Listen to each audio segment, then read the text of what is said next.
Asap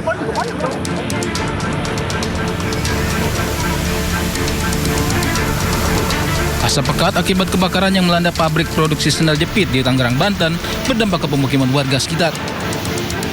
Sejumlah warga harus kenakan masker karena asap mulai mengganggu pernafasan mereka. Warga yang tinggal dekat lokasi pabrik juga mengungsi sementara dari rumah mereka. Pihak Kelurahan Tanah Tinggi menyatakan puluhan warganya dievakuasi dan menempati lokasi pengungsian sementara di sarana ibadah. Posko kesehatan juga dibuka untuk memeriksa kesehatan warga. Ini sebenarnya kondisinya si angin mengarah ke arah Polres Pelawat ya, tapi saat ini sudah mengarah ke Tanah Tinggi. Jadinya kita sudah ungsikan nih untuk warga-warga yang ada di perbatasan tempat kebakaran. Karena memang saat ini apinya lumayan sangat pekat dan sudah mulai mengganggu pernapasan. Banyaknya bahan mudah terbakar membuat kobaran api yang melanda pabrik sandal di Jalan Kiai Haji Agus Salim, Cipondoh, Tangerang membesar dengan cepat. Puluhan personel pemadam kebakaran Kota Tangerang dikerahkan untuk upaya pemadaman. Setelah 21 jam, api akhirnya berhasil dipadamkan. Sementara penyebab kebakaran masih diselidiki.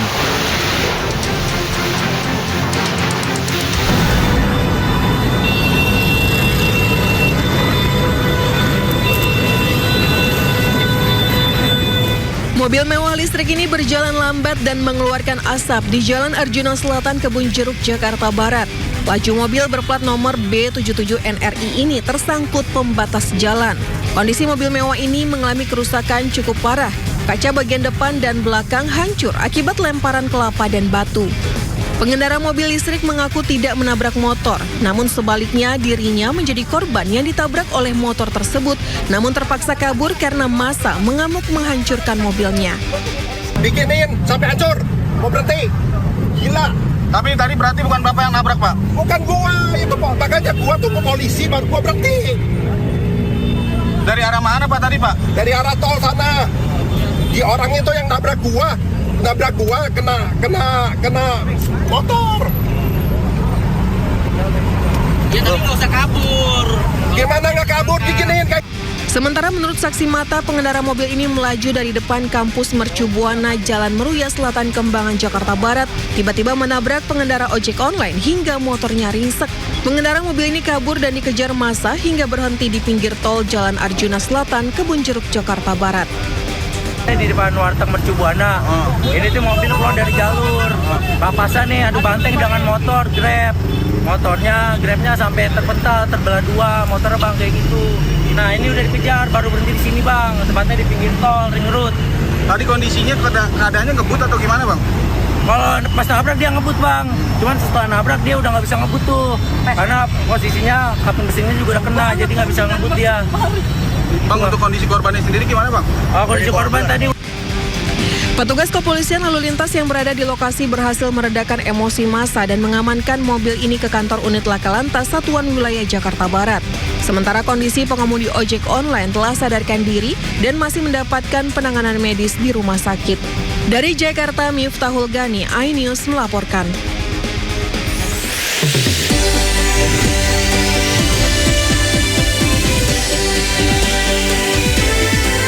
Gubernur Jawa Barat KTM membuat sayembara 250 juta rupiah bagi yang menemukan Taufik Hidayat, pelaku penganiayaan sadis kekasihnya di Bandung. Ketua BMFH Universitas Bung Karno, Muhammad Abdi Maludin, plak-plakan mengaku telah menerima sejumlah uang dari pihak tertentu.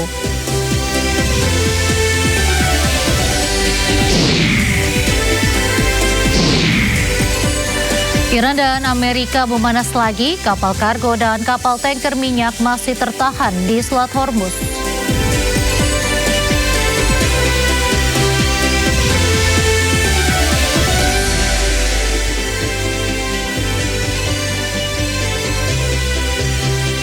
Halo pemirsa, dari aspirasi jadi kontroversi. Ketua BEM Fakultas Hukum Universitas Bung Karno, Muhammad Abdi Maludin beserta sejumlah mahasiswa lain belak-belakan mengaku telah menerima sejumlah uang dari pihak tertentu pasca pertemuannya dengan Wapres Gibran Rakabuming Raka di Istana Wapres usai mahasiswa menggelar aksi massa 15 Juni lalu. Benarkah ada transaksi yang mengubah aspirasi atau sekedar narasi tanpa verifikasi? Bersama saya Reza Nadia, Anda menyaksikan Sendo Sore. Dinilai kerap memicu kemacetan karena memakan badan jalan. Parkir liar di depan Rumah Sakit Hermina Kalideres, Jakarta Barat dirazia petugas. Keluarga pasien panik hingga melakukan protes ke petugas saat melihat motornya hendak diangkut ke atas truk.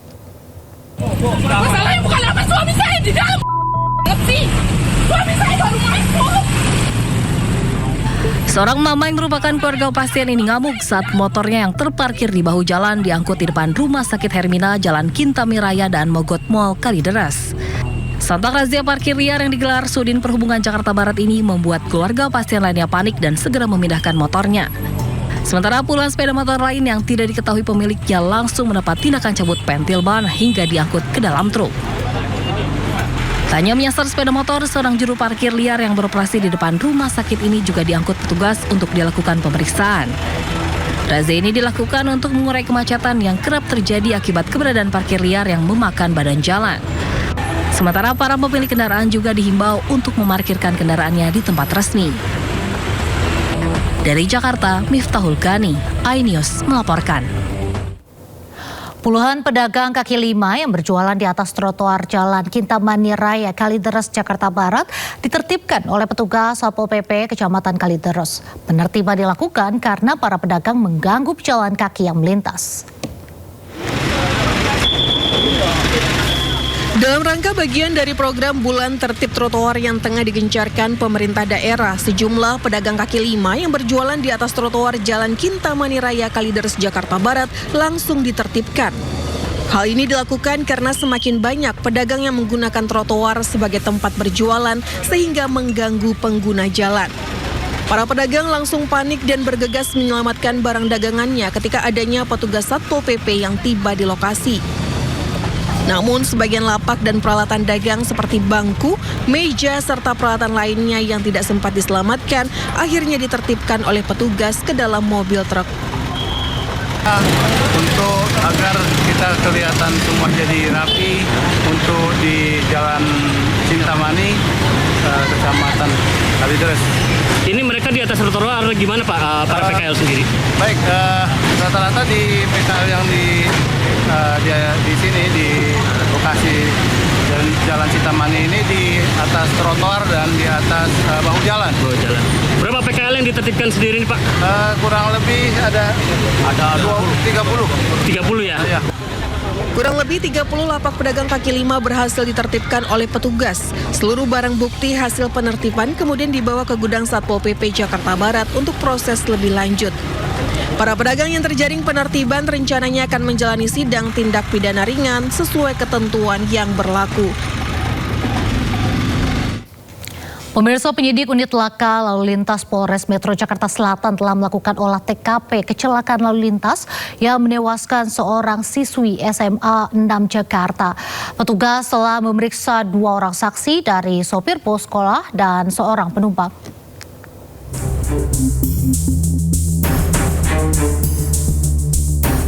Penyelidikan kasus kecelakaan lalu lintas yang menewaskan seorang siswi SMA 6 Jakarta bernama Keisha terus dilakukan unit laka lantas Polres Metro Jakarta Selatan.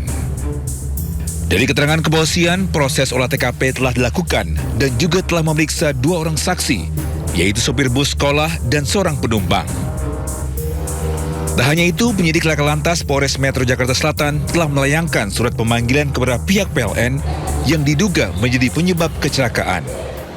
Jadi di jalan TKP itu kalau pagi itu kan satu arah. Kemudian melintaslah bis sekolah dan kemudian sepeda motor yang dikendarai korban ini bermaksud untuk menyalip bis ini. Pada saat di sebelah bis ini stang itu nyangkut di kabel yang menjuntai di tiang listrik sehingga kendaraan motor jatuh dan korban jatuh dan terlindas oleh ban sebelah kanan belakang. Sementara itu untuk pihak keluarga korban dan juga pengendara ojek online belum bisa dimintai keterangan karena masih dalam suasana berduka dan masih dalam perawatan medis. Dari Jakarta Selatan, Den Helmi Sajangbati, iNews melaporkan. Kasus siswi SMA yang tewas akibat terjerat kabel menjuntai ini juga menyoroti buruknya utilitas ibu kota. DPRD DKI Jakarta mendesak Dinas Bina Marga segera memperketat pengawasan di lapangan. Kecelakaan tragis yang merenggut nyawa siswi SMA Negeri 6 Jakarta menjadi bukti nyata jalur utilitas di ibu kota masih jauh dari kata aman. Persoalan kabel semraut di sejumlah jalur protokol dan permukiman hingga kini belum menemukan solusi konkret dari pihak terkait.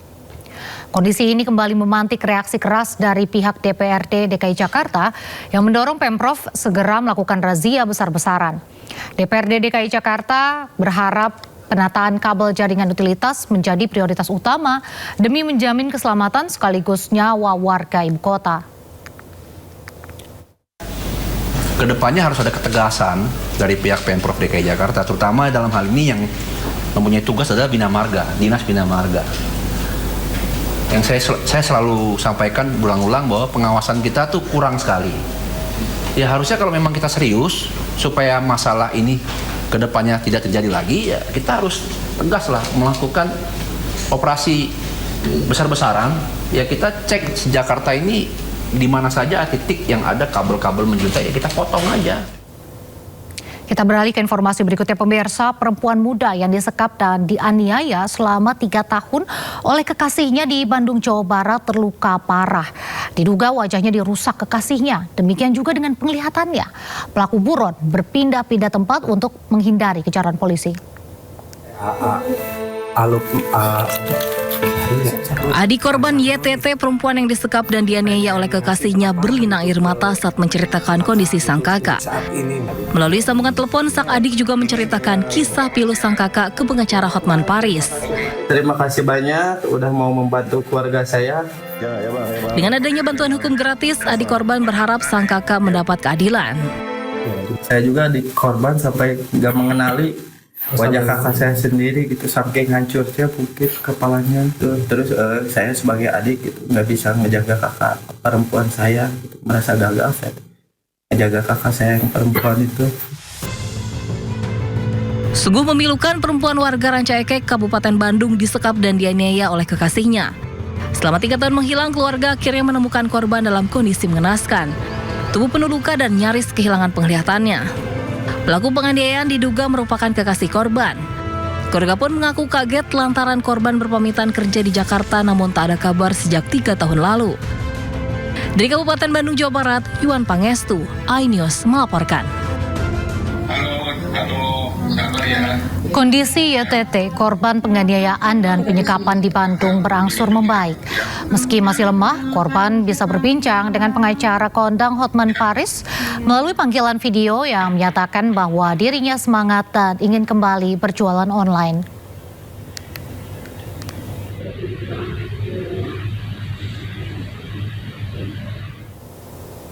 Tim Inafis Polda Jawa Barat melakukan olah TKP di kamar kos lokasi penyekapan dan penganiayaan wanita Buddha di kawasan Cidunuk, Kabupaten Bandung.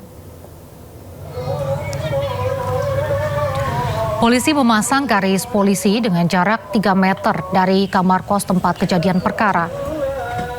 Polisi lalu memeriksa kamar kos tersebut dan hingga saat ini Taufik Hidayat, pelaku penyekapan dan penganiayaan, masih diburu oleh polisi.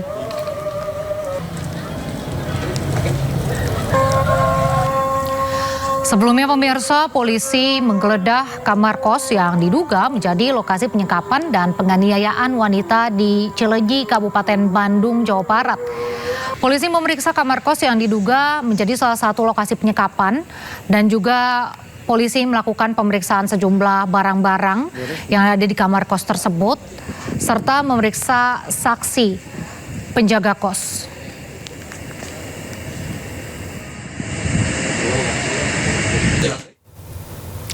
Cerita menyesakan disampaikan korban selama disekap dan disiksa selama 3 tahun.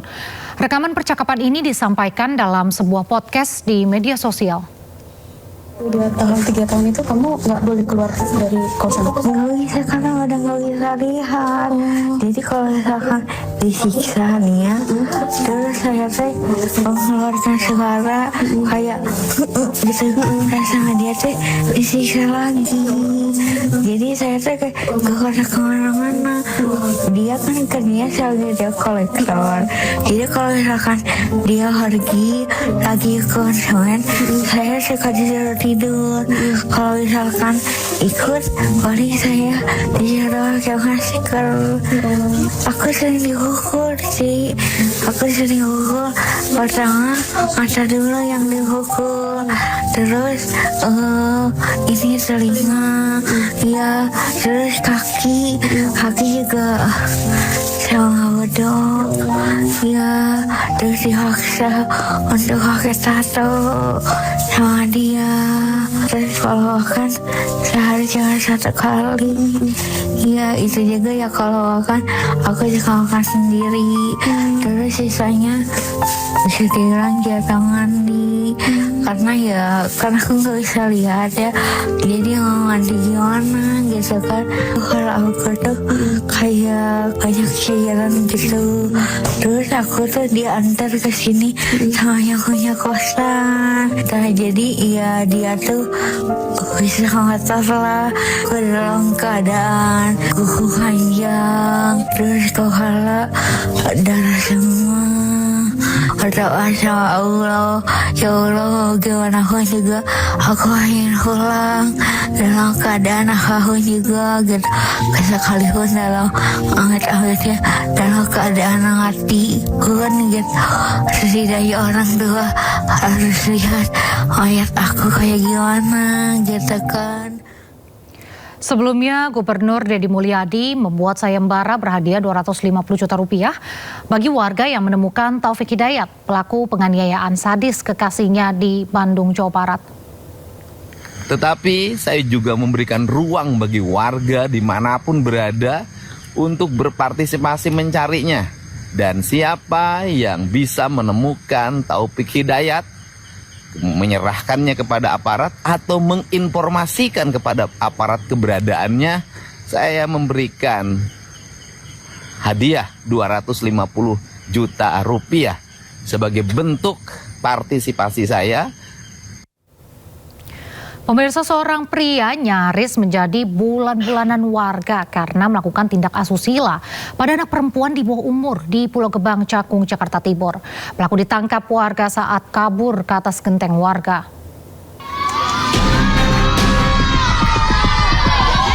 Sejumlah warga berusaha mengamankan seorang pria SR 51 tahun yang kabur dan naik ke atap rumah kontrakannya di kawasan Pulau Gebang, Cakung, Jakarta Timur. Pelaku panik karena warga emosi, hendak menghakiminya karena ketahuan melakukan tindakan asusila pada anak perempuan S, 12 tahun. Lu paksa kan? Pelaku yang berusaha melarikan diri lalu menjebol plafon kontrakannya, namun diketahui warga. Usai diamankan, pelaku lalu diinterogasi dan diketahui jika aksi bejatnya dilakukan saat kondisi sepi, di mana warga tengah melaksanakan sholat Jumat. Udah kabur, udah jauh itu, udah nggak dari situ itu ngumpet. Karena takut ketahuan mungkin dia ngumpetnya di loteng. Tapi itu udah jauh dari rumah dia, bukan dari tempat, udah di sana. Pelaku lalu diserahkan ke Polres Metro Jakarta Timur untuk mempertanggungjawabkan perbuatannya. Sementara korban dibawa ke rumah sakit untuk pendampingan dan kondisi mental. Dari Jakarta, Rio Manik, iNews melaporkan. Seorang ibu yang berboncengan motor dengan anaknya menjadi korban pelemparan bom molotov di gang sempit di Kampung Tanah Merah, Koja, Jakarta Utara. Keduanya diduga menjadi korban salah sasaran.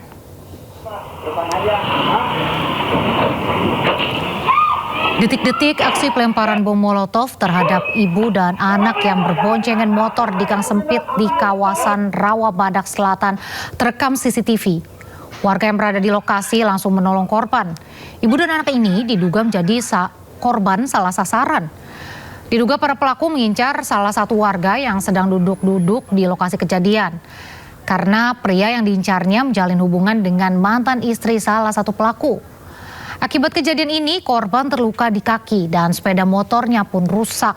Korban sudah melaporkan kejadian ini ke polisi. pas lewat, pas sampai bangku itu ya, bangku yang ujung, totonya ada kayak lemparan ledakan gitu ya, bunyi ledakan di kuping kita, terus langsung api gede, langsung api gede kayak gitu.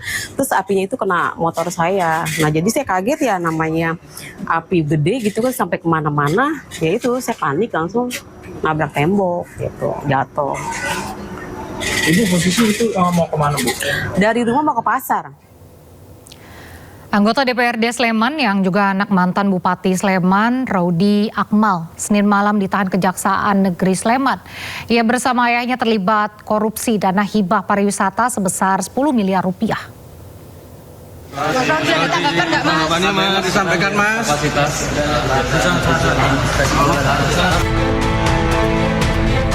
Kejaksaan Negeri Sleman menetapkan Raudi Akmal sebagai tersangka baru kasus dugaan korupsi dana hibah pariwisata tahun 2020.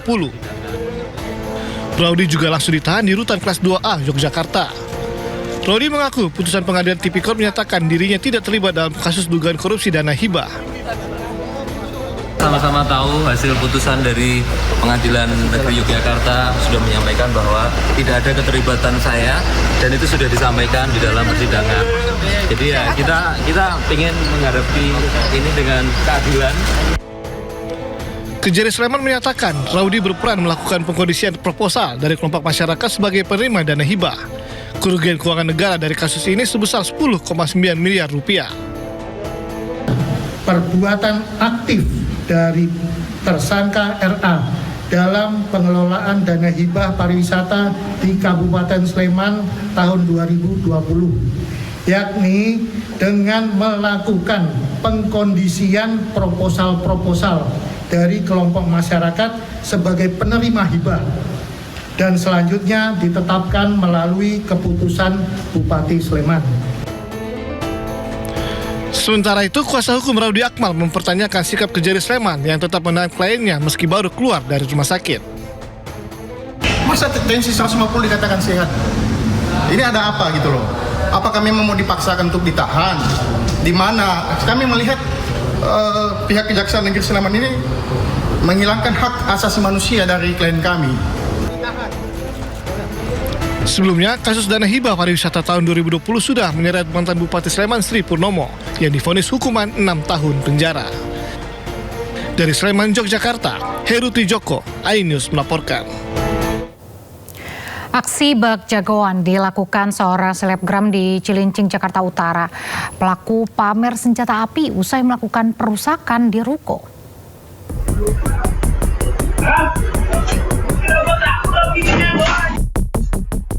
Selebgram Adam Denny menjadi perbincangan setelah melakukan aksi perusakan dan intimidasi di sebuah kafe di kawasan Cilincing, Jakarta Utara.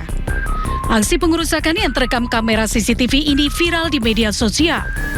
Menurut seorang karyawan kafe, Fadil, sebelumnya melakukan perusakan, Adam Denny datang dengan menggunakan sebuah mobil mewah. Begitu turun dari mobil, dirinya marah-marah menanyakan keberadaan pemilik kafe serta menendang sebuah tong sampah di depan kafe. Aksi Adam yang begitu emosional langsung ditenangkan oleh seorang petugas keamanan. Namun bukannya mereda, Adam Denny justru melakukan tindakan intimidasi dengan memamerkan senjata jenis airsoft gun ke petugas keamanan. Tak lama kemudian, Adam memaksa masuk ke dalam kafe sambil terus meluapkan emosinya. Di dalam ruko, sejumlah barang mengalami kerusakan akibat ulah Adam Denny.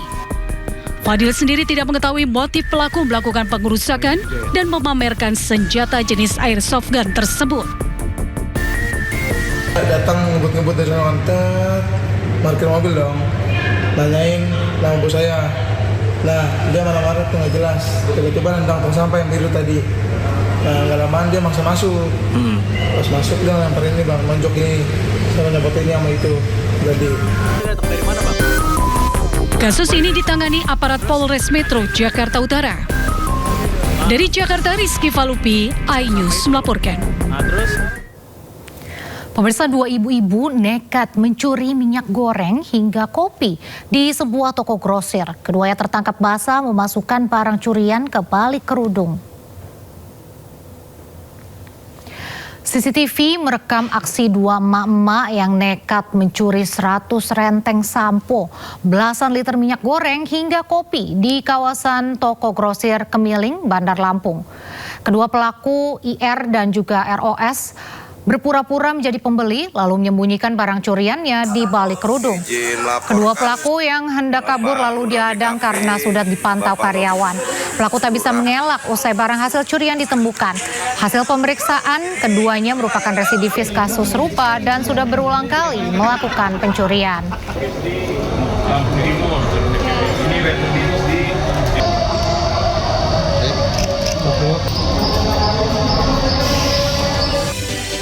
Kericuhan di kampus UBK diduga akibat mahasiswa kesal terkait dugaan Ketua BEM FH UBK yang terima sejumlah uang.